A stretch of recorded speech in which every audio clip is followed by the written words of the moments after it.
Hey guys, well, here we are. We have finished filming all the major scenes of our promo video. It's been a long few days. We've only got one more short little filming thing to do, which is here in my office, which is scheduled in a couple of weeks' time. All the crew and all the cast are very excited about what we've done so far. The footage looks absolutely amazing. Um, I just wanted to spend a couple of minutes just to thank a few people to where we're at. It's been a massive journey to get where we're at. And I've made a few notes so I don't forget anybody. Uh, Thousands of apologies if I do. So sorry, it's been a massive day. Just to give you an understanding we started filming on the 17th of September on a Thursday, I think it was. And then we filmed Saturday, Sunday up at Green Slopes. And then we had a massive day on Saturday of this weekend just gone at Tarragindi. It ended up being like a 16-hour day. So it was dramatic. Everyone was tired and we pushed through, and our actors were just amazing, absolutely amazing. They didn't complain or whinge at all. I had to stay back and do another take because we weren't quite happy with it. Then yesterday we were down at Coolangatta and we did a shoot down there. And so today being Monday, it's been a bit of a rest day. I had to take some gear back to a supplier this morning, but it has been a bit of a rest. And I think tomorrow might be another rest day too, because I'm a bit tired. But anyway, I just wanted to firstly thank our amazing team of actors who have all came in on board. When I advertised this, we got inundated with people who wanted to take up certain roles and parts, and every single one of them caught my passion.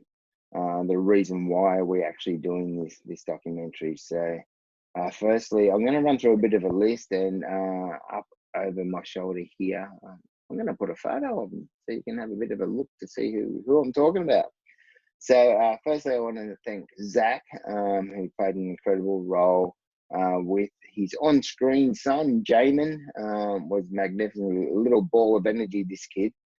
And then we moved, that was at Coomera, and then we moved to Green Slopes, and we had Joe come and play an amazing emotional part.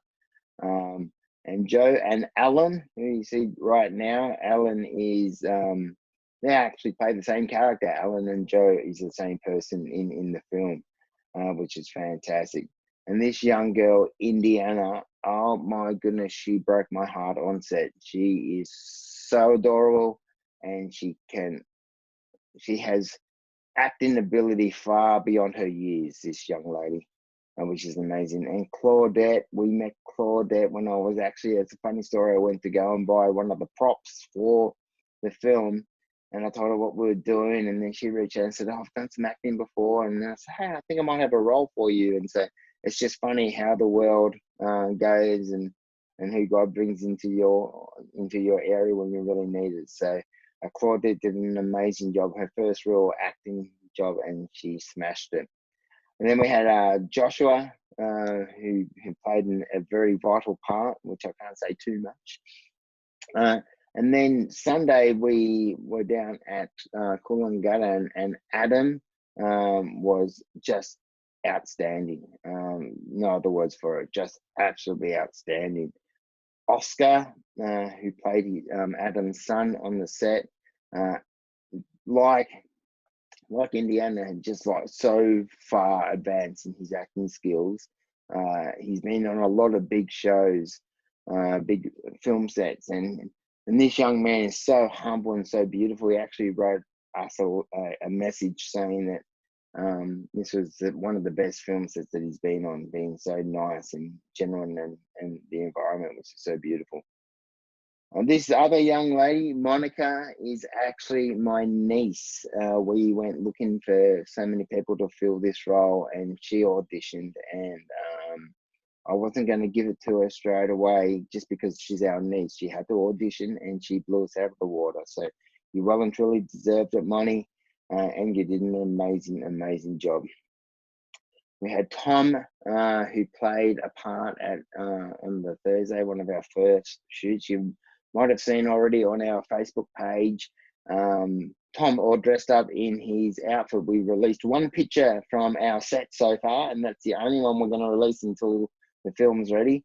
And that was Tom in his Vietnam veteran outfit. So check out our Facebook page, and you'll be able to see that more decked out. You did a great job, buddy. Maxine came down all the way from Noosa all the way to Coolangatta to play her part. So, sorry, to Tarragindi she was. Great job, well done, Maxine. Seth, wonderful young actor who also Oscar knows Seth, and the next lady, Kate, they all know each other quite well, but Seth did an amazing job. He was there for a 16-hour long day and never complained once. Kate was tremendous, heartbreaking performance, and such skill. And Luke Brooks was also there for the 16-hour long day, and Luke was an absolute trooper. What we put him through, never complained, always had a smile on his face after acting. That is, and he was fantastic. Another big shout out is to all the parents who were there for the underage children who are their carers or guardians on set, and you were there just helping us along and asking if you can help lift things or move things, and it was such a pleasure to meet every single one of you. Also to my brother and sister-in-law, Marcello and Mariella, who came all the way down from the Sunshine Coast with my niece Monica, and but they didn't just come down, they also helped out, and they ran around and got food orders, and we were going to get Subway for everyone for lunch yesterday, and of course with everything going on I didn't even look, but they closed, and so they hunted around and wheeled and dealed, and we ended up having a big feed of fish and chips for the whole crew and cast members. So thank you so much, guys. I love you so much. Thank you for helping us out. Now to my amazing crew. We can't do this all by myself, and I had an amazing crew that was behind us. First lady is Alana. She came down to our Coomera set, and it was a really hot day, and you see from the photo she's standing there with an umbrella, and she was there just helping to keep us all cool, and run and got water, and it was so valuable you being there. Thank you so much. Henrietta came down and she did some behind the scenes video footage, which I will release once the main promo is up and running there. She came down and didn't even hesitate. A film student in her own right, and she came down and got some amazing footage for us.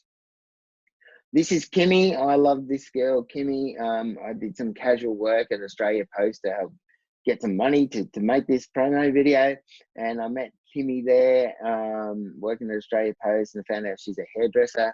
So she came down. She's also a child of a Vietnam veteran. Her dad served in Vietnam alongside our fathers, and she came down and did all the hair for us on our long shoot days too. So Kimmy did a wonderful job. Thank you so much. Nika, I think that's how you pronounce your name. I reached out to Nika. She did all the makeup for one of our actresses, Claudette, to turn her into someone from the 1970s. So she rocked up to set, Nika, and it was amazing. We were all just flabbergasted at how great makeup that you did. This is Katie. Katie has a very unique skill. If you Halloween or for anything, if you're reaching out for someone who can make some wounds that look so realistic that they scare the crap out of other crew members, this is the girl for you. She came on board, and I can't give away too much for the story because you'll see it in the promotional video, but when you see her handiwork, you're going to know it was her. Insane, crazy talent. Thank you so much, Katie. This is one of my great buddies, Gary Howard. I've got a brother named Gary Harwood. I'm Trev Harwood. This is Gary Howard. He came down with his drone and got some beautiful drone footage for us. So thanks, buddy, for getting that. This young girl, Olivia, she actually lives next door, very close to Helen down at Coolangatta, and she saw us when we were down there looking at the place and taking some furniture. And she's got a real passion for some film. She's only 11 years of age. She came and she was on our clapperboard, and she was so excited. We gave her a crew top, and she did an awesome job helping us out. Another young man who came and helped us out that lives up around the corner from me, young Daniel. He reached out to me through some other circumstances, and he came and he was learning. He's only, I think, in year 11 at high school, or maybe even early. I'm not quite sure. Sorry, buddy. But he came and he helped out, and he moved lights, and he did a whole heap of different things, and he simulated a TV show flickering when we had an old TV that didn't work, and so he did all that, which is awesome. This young lady just melted my wife and I's heart. Young Eleanor, amazing. She's also a film student, and her brother actually played a part, and young Jamin in the film. And she came on board, and I taught her along the way how to do the first AD and different roles within a set, because she's an aspiring young director and so much talent. Look out for this young lady, her name, because it's going to light up the screen. She's going to have some fantastic work. This beautiful couple, I call him the Doc Meister, Lester, and also his beautiful wife, Janelle. It was their houses that we used both at Greenslope and in Tarragindi. And I work with Doc also at the exhibition centre. Doc was there just running around and helping us out, just doing whatever we need. And I'll be calling him up, and it wasn't an issue. Whatever time of day I needed him, he was there. And Janelle ran around. She didn't really see anything that we filmed, because she was just getting lunch orders and coffees and teas. And like, there'll be a time I'm sitting there going, man, I really need a coffee. And then over my shoulder, there's Janelle with the coffee for me. So thank you so much, sweetheart. You really helped us so much on set. Now, Lukey Butler, he is another guy I work with the exhibition centre. He came on board and did all our sound for our very last reenactment. Absolutely skilled, so much talent this young man has. So he's going to be doing all our audio stuff in the mixing for the actual documentary too. Another young guy who came on board is Chris. He came on board for a big 16-hour long day. And we thought we needed someone else who knows some lighting setups and so forth to help us to push through the day. And Chris came on board to with guidance from our DOP, Jake, which I'll mention soon, to help set up all the lights and everything. So thank you so much, buddy. This other young man, Carlos, I worked with him on another film of mine, and I just needed someone else to come and help out who I could trust. And end up helping Luke on audio and be the boom operator and helping out with the sound and lights and everything. Now, this other young man who you see here, he hasn't done anything yet, but I'm going to give him a shout out, because I might forget to do it later on. He's actually going to be our music composer. He's a very, very talented young man down in Melbourne. And I've heard some of his stuff, listened to his YouTube page, and some of his songs have just melted my heart. And it was the type of feeling that I need in this documentary, that built up suspense and drama and all that. And very extremely talented young man. So Jordan's going to be there just doing his part when we get the footage to him, and it's going to help really make it and set the scene. So thanks, buddy, in advance. Thank you for all your hard work that you're going to do, mate. The next three guys, and I'm almost there, almost finished. The next three guys that I want to mention, seriously, they were there from day dot. They were on every single set. They were probably one of the first three to get there, other than myself, and the last ones to leave. Even after the 16-hour long day, they stayed and helped me pack up my car with the gear. And the first one is Jackson. I'll call him Jacko. Good old Jackson. This guy can fix anything. He's just a whiz at technology and setting things up. Whenever I had an issue, my monitor went out. So Jackson, he was straight on it. He fixed it. I got footage back up and running again. He was there mainly to do behind the scene photos, still shot photos, photographer. But he ended up being an all round and just helping out in every aspect of the film. The next guy is Richard, Richie. He was there as a cameraman, but also he's our editor. So he's going to be cutting together. And this guy has got some major skills, which is absolutely brilliant. He can do stuff that I could only dream of possibly doing. Very, very talented young man, quite achiever. And we love Richard. He's amazing. This guy, seriously, the next guy, Jake, our director of photography.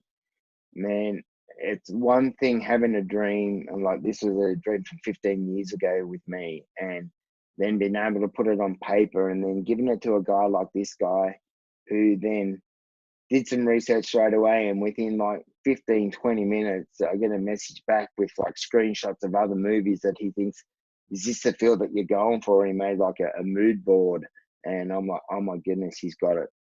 And the shots that he's set up, man, very, very talented, very skillful young man. So Jake, thank you so much for all the extra work that you do, and on set, your passion, your dedication is amazing. Now, the last person I want to thank is my beautiful, beautiful wife, Catherine. You are my rock. You helped me so much when I came home of November last year in 2019 and told you about, I want to do this documentary. You didn't even hesitate. You jumped on board and you backed me every single moment from that time on until now. You've been there whenever I've had a hard time trying to deal with all these stories and trying to get everything up and going. You were there as my support blanket. You know, you not just there as my support, you wrote the script. You wanted to direct it, so I taught you the art of directing, and you've taken it with both hands and you've run with it, and you've done such an incredible job so far. You've also set design the thing. You've gone and found hours of searching on Facebook Marketplace and found all the furniture from the 1970s and outfits, and oh man, I just don't have the words to say how much I appreciate and I love you, and for all the hard work that you've done. Thank you so much, baby. And the last lot of people that I actually want to thank, all the other COVVs out there, Children of Vietnam Veterans from our private group. You know, without your stories that helped to mold to make this promo video, and without your support, both financially and emotionally, and all the beautiful messages that you've sent me, I would just be a guy up here on the Gold Coast with a dream that, hey, yeah, I want to make a documentary. You know, it'd be another 15 years down the track. So I sincerely thank every single one of you guys for reaching out and you know, sometimes digging deep into the past of the pain and that we're going through. Now, look, there are some horrendous stories that you've all shared with me, but majority of the people out there in our group, we don't blame our fathers for this. And there's some people who are going, oh, you know, you're blaming your dads for how you're turning out today. We're not at all. People have got us wrong. We're actually blaming the war, and really, we're also blaming the government for like shunning these guys out. I mean, just imagine, right, when you were 19 years of age and you got taken out of your normal routine of daily routine of living and gone into training and then gone thrown over to a foreign country, and you learn to kill or be killed, basically. And you do that for like 365 days, and then you're dumped back into your own country again and got told to shut up, don't talk about it. You're not allowed to talk about it because the general population despises what you did. From the media and all that, they call you baby killers. The stories of Vietnam veterans have pig blood thrown on them and their wives be spat on. And it's just discussing how the population and the world treated these Vietnam veterans. And it was about time that I just had enough of it. And I thought, no, that's it. We have to do something about this. We have to tell these stories, that we don't blame our dads for how we turned out. It's just like growing up, watching them deal with their PTSD, which wasn't known back then, of called PTSD, and their mood swings and sometimes violent nature and all that came out. That is all effect from the Vietnam War. They weren't like that before they came. Before they went to the war, they weren't like that type of people. So we actually blame the war for how these guys turned out, and the government for the lack of support that they're doing. So we just want to be heard. There's a big group of people out there who have lived through some horrible things, and they just want to have their time to share their stories. And there's other children of Vietnam veterans that I've spoken to, and they've said their dads came back and not an issue, and they had a brilliant family, a beautiful childhood. I want to talk to those people too. Both sides of the stories need to be told, but we do have a story that needs to be told, and we will make it, all thanks to all the members out there and everyone else getting behind, and the generosity and the love and support. So, guys, massive shout out. Thank you so much to everyone. I got to just have a sip of beer with you guys. You're all absolute bloody legends. Stay tuned. We're in the editing phase at the moment, and then we go to music color correction, the music composing stage. So I'd love for it to get released sometime this year, by the end of the year, but most likely it's going to be probably early January. All depends on how we go at the editing. So stay tuned. Love you guys. God bless. Look after one another, and I'll talk to you soon. Goodbye.